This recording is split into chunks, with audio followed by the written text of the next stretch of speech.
ऊंचा कद, गोरा रंग और आंखों पर सुनहरे फ्रेम का चश्मा, मूंछों पर ताव, टॉप क्वालिटी के कपड़े में हमेशा दिखने वाला ये शख्स है पूर्वांचल का बाहुबली नेता मुख्तार अंसारी, जो इन दिनों काफी चर्चा में है। मुख्तार अंसारी वो नाम है जिसे पूर्वांचल के अपराध के जगत में खौफ का पर्याय माना जाता रहा है।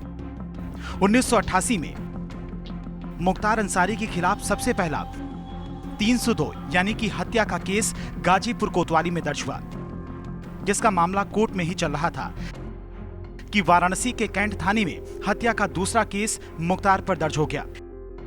इसके बाद तो मुख्तार की हिस्ट्री शीटर मुकदमों का पुलिंदा बन गया। तब से लेकर अब तक लगभग 52 से ज्यादा मुकदमे दर्ज हैं। मुख्तार अंसारी ने अपराध की दुनिया में दबदबा बनाने के लिए D5 के नाम से अपना गैंग बनाया था। पूर्वांचल के अपराध जगत के जानकार बताते हैं कि कृष्णानंद राय हत्याकांड के बाद यह गैंग बनाया गया था और इसी गैंग के सदस्य राकेश पांडे उर्फ हनुमान पांडे को पिछले साल अगस्त में लखनऊ के सरोजनी नगर इलाके में मुठभेड़ के दौरान मार गिराया गया था। उस पर 1 लाख रुपए का इनाम घोषित था। इस D5 गैंग में मुख्तार अंसारी, मुन्ना भुजरंगी, अंगद राय, गोरा राय और राकेश पांडे उर्फ हनुमान शामिल थे। 2005 में मुख्तार जेल में था। तब कृष्णानंद राय को उसने खुली सड़क पर मरवा दिया था। AK-47 से करीब 400 गोलियां चली और कृष्णानंद राय समेत 7 लोग मारे गए। उन 7 लाशों पर 67 गोलियों के निशान थे। दिन दहाड़े ऐसी घटना से बीजेपी के खेमे में दहशत फैल गई। ये वो दौर था जब मुख्तार अंसारी का कारवां निकलता था तो लाइन से 19 से 20 SUV गुजरती थी। सारी गाड़ियों के नंबर 786 से खत्म होते थे। किसी की क्या मजाल कि पूरे शहर का भारी ट्रैफिक उन्हें 2 मिनट भी रोक सके।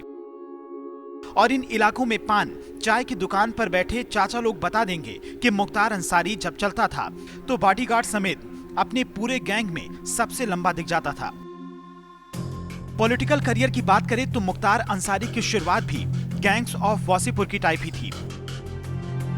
कोयला, रेलवे, शराब का ठेका, गुंडा टैक्स, यही सब जब वो पूर्वांचल में 1970 के दौर में कई सरकारी योजनाएं लाई गईं, तो उनके ठेके हथियाने की होड़ में कई गैंग भी उभरने लगे। मुख्तार मखनू सिंह के गैंग से ताल्लुक रखता था। दूसरी तरफ साहिब सिंह का गैंग था। 1995 के करीब मुख्तार अंसारी पॉलिटिक्स में उतर आया। यूपी के मऊ की कहानी भी बहुत अजीब है। बीते 5 बार से जो उनका विधायक है वो पिछले 16 सालों से ज्यादा समय से जेल में बंद है और फिर भी दबंगई इतनी है कि जेल में रहते हुए भी न सिर्फ चुनाव जीतते हैं बल्कि अपने गैंग को भी चलाते हैं। 2005 में मुख्तार अंसारी पर मऊ में हिंसा भड़काने के आरोप लगे। साथ ही जेल में रहते हुए बीजेपी नेता कृष्णानंद राय की 7 साथियों समेत हत्या का इल्जाम भी अंसारी के माथे पर लगा। मऊ में दंगा भड़काने के मामले में मुख्तार ने गाजीपुर पुलिस के सामने सरेंडर किया था। तभी से वे जेल में बंद है, जिसे अब पंजाब की जेल से यूपी लाया गया है। मुख्तार अंसारी आज क्राइम की दुनिया का ऐसा पर्याय बन चुका है जिसका नाम उनके आपराधिक इतिहास को बताने के लिए काफी है। लेकिन इन सबसे पहले मुख्तार का पारिवारिक इतिहास उनकी छवि के बिल्कुल उलट है। मुख्तार अंसारी के दादा इंडियन नेशनल कांग्रेस के अध्यक्ष रह चुके हैं। उनके दादा का नाम भी मुख्तार ही था, जिन्होंने देश की आजादी के लिए अहम रोल अदा किया था। इसके लिए उन्हें महावीर चक्र से नवाजा गया था। दादा की तरह मुख्तार के चाचा ने भी देश के लिए अपनी सेवाएं दी थी। मुख्तार के चाचा हामिद अंसारी देश के उपराष्ट्रपति थे। वहीं मुख्तार के भाई अफजल अंसारी मौजूदा समय में गाजीपुर से सांसद हैं। उनके नाना का भी नामचीन हस्तियों में नाम शुमार था। आजादी के आंदोलन के नायक थे दादा बाहुबली मुख्तार के बेटे अब्बास अंसारी। शॉटगन शूटिंग के इंटरनेशनल खिलाड़ी रह चुके हैं। टॉप शूटरों में शुमार अब्बास ने दुनिया भर में कई पदक जीते। मुख्तार अंसारी के परिवार के गौरवशाली इतिहास के कारण मऊ में परिवार की काफी इज्जत है।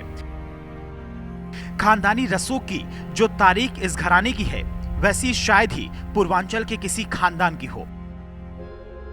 लड़के की शादी के लिए पैसा चाहिए, लड़के को सरकारी नौकरी दिलानी हो या कोई सरकारी ऑफिस में बार बार दौड़ रहा हो तो आम आदमी मुख्तार के पास जा सकता है।